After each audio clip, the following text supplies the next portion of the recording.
Good evening and welcome back to my channel. If you guys are watching this is going to be last part two, I guess. We had to take care of a couple of dogs really quickly. So my wife and I are in the middle of house sitting. Anywho, we are currently at chapter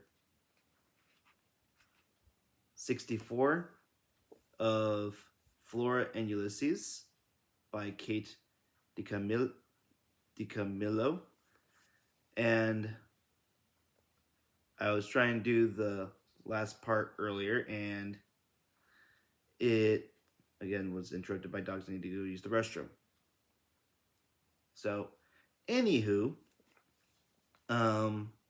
this is the last part 2. I'm not sure how this is going to work when I put this in video, but this is now part 2 of the last part of our series. All right, here we go. Chapter 64. Flora was on the side of the highway. There were, she had discovered, all kinds of ridiculous things strewn all along the side of a road. Shoes for one thing, and balled up knee-high stockings and polyester slacks, baby blue ones with a permanent crease. Did people undress as they drove down the road? There were metal objects, hubcaps, a pair of rusty scissors, a spark plug, and there were truly inexplicable things. For instance, a plastic banana, glowing a bright and unreal yellow in the dark. That one was interesting. Flora bent down to examine it more closely. "What are you doing?" said William Spiver. He stopped too because she was attached to him, and he was attached to her. Which is to say that William Spiver and Flora Bell Buckman were, unbelievably, still holding hands. "I'm looking at a banana," said Flora. Tootie was marching ahead of them, holding little shepherdess out in front of her and shouting Ulysses' name. William Spiver's hand was getting kind of sweaty. Or maybe it was Flora's hand that was getting sweaty. It was hard to say. William Spiver was still crying, silently, and Ulysses was still missing. And here they were walking along a highway behind an unlit lamp, stopping occasionally to look at knee-high stockings and plastic bananas. It almost means something. But what? Flora mentally flipped through every issue of The Illuminated Adventures of the Amazing Incandesto. Every issue of Terrible Things Can Happen to You, and the criminal element is among us. That she had never read. She searched for some kind of advice, acknowledgement, the tiniest clue about what to do in this situation. She came up empty-handed. She was on her own. She laughed. "What are you laughing about?" said William Spiver. Flora laughed louder. William Spiver laughed along with her. "What's so funny back there?" said Tootie. "Everything," said Flora. "Whee!" said Tootie. And when they were all laughing, except for Marianne, who couldn't laugh because she was an inanimate object. But even if she had been capable of laughing, she probably wouldn't have done it. She just wasn't that kind of lamp. They were all still laughing when the temporarily blind William Spiver stepped on the cord of the little shepherdess and tripped. And there's a picture after this. Yes. So here's a picture. Dropping his glasses. Let's see if he realizes that he actually can see.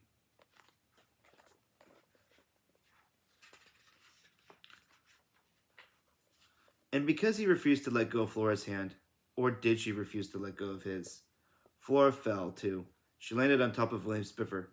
There was a crunch and then a tinkle. "Oh no," said William Spiver. "My glasses! They're broken!" "For heaven's sake, William," said Tootie. "You don't even need those glasses." Flora was so close to William Spiver that she could feel his heart beating wildly somewhere inside of him. She thought, I sure have felt a lot of hearts recently. Wait a minute, said William Spiver. He held up his head. He held his head up. Everyone be quiet. Shh. Where are those tiny pinpricks of light? Flora looked where William Spiver was looking. Those are stars, William Spiver. I can see the stars. I can see. Great Aunt Tootie, Florabelle, I can see. It's a miracle, said Tootie. Or something, said Flora. End of chapter 64. Beginning of chapter 65. The hallway of the Blixen Arms emitted the same green, gloomy light, no matter the time of day or night. Watch out for the cat, said Flora. The infamous Mr. Claus, and said William Spiver. He looked around. He was smiling. The cat who was defeated by a superhero squirrel. I will certainly keep an eye out for him, and I hate to sound like a broken record, but may I just say again what a delight it is to see? Talk about being born anew. Nothing will ever again escape my notice. Goody, said Tootie. I'm not kidding, said Flora. Mr. Claus could be anywhere. Yes, said William Spiver. My eyes are open. They are open indeed. Knock again, said Tootie. Flora knocked again. Where could her father be in the middle of the night? Had someone kidnapped him too?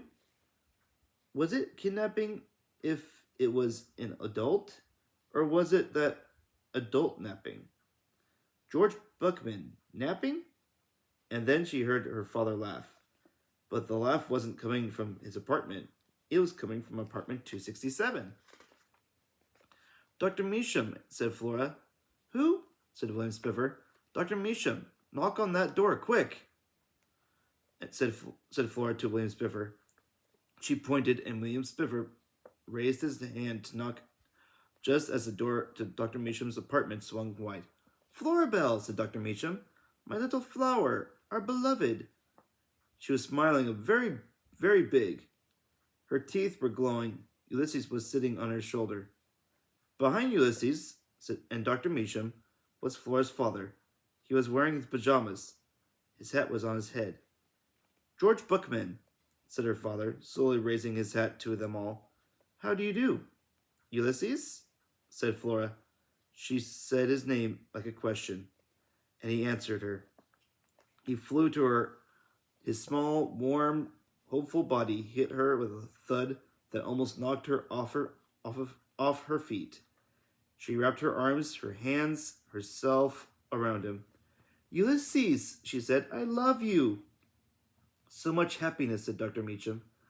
This is how it was when I was a girl in Blunder Meacham, like this, always opening the door in the middle of the night and finding the face of someone you wanted to see.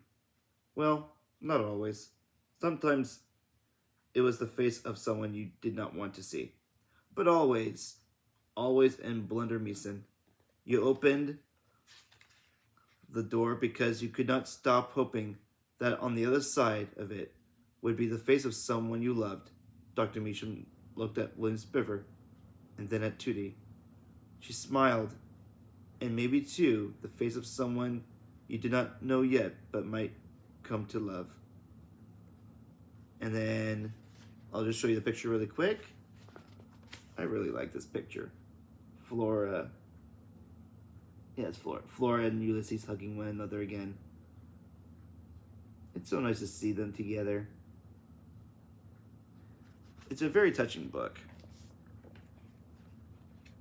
Let's see here. Tootie Tickham, said Tootie. It's a pleasure to meet you, and this is my nephew William. I would shake your hand, but as you can see, I am in charge of this lamp. Actually, said William Spiver, I am her great-nephew, and my name is William Spiver. And I realize that it is early in our acquaintance for me to be revealing such astonishing and deeply personal information. But I must tell you that I was temporarily blind, and now I can see. Also, I feel compelled to say that your face is beautiful to me. In fact, every face is beautiful to me. He turned. Your face, Florabelle, is particularly beautiful. Even the sculptural gloom of this hallway cannot dim your loveliness. Sepulchral gloom, said Flora. That's because she is a flower, said Flora's father. My lovely flower. Flora felt herself blushing. It is a lovely face, the face of Flora Bell Buckman, said Dr. Measham.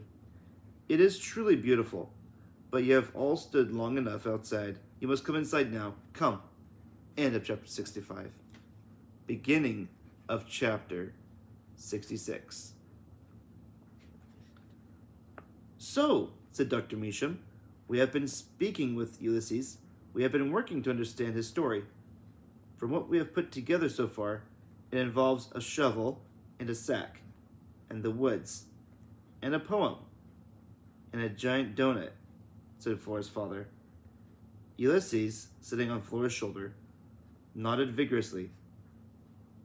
A sickly fishy smell emanated from his whiskers. Flora turned to him. Where's my mother? She said. Ulysses shook his head. Pop? Said Flora. Where's Mom? I'm not certain, said her father. He adjusted his hat. He tried to put his hands in his pockets, and then he realized he was wearing pajamas and had no pockets. He laughed. Holy bagoomba, he said softly. We need a typewriter, said Flora. Ulysses nodded. We need a typewriter, so that we can get to the truth, said Flora.